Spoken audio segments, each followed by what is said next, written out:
সন্ধেবেলায় বসে বসে ল্যাদ খাচ্ছিলাম, কিন্তু হঠাৎ করে ঘুরতে যাওয়ার প্রোগ্রাম হয়ে গেল।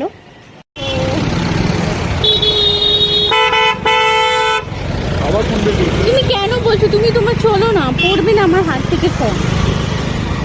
আমাকে খিটির খিটির না করতে পারলে শাশুড়ির কোলায় বোধহয় শান্তি হয় না।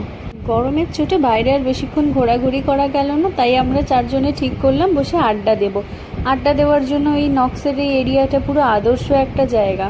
এখানে চা থেকে শুরু করে মকটেল, চাইনিজ, স্ন্যাক্স সব কিছুই অ্যাভেলেবেল ছিল মোটামুটি। আমরা খুব একটা চা ভক্ত নয়, মানে আমি আর কোয়েল, তাই আমাদের জন্য ফিশ ফিঙ্গার অর্ডার করা হয়েছিল।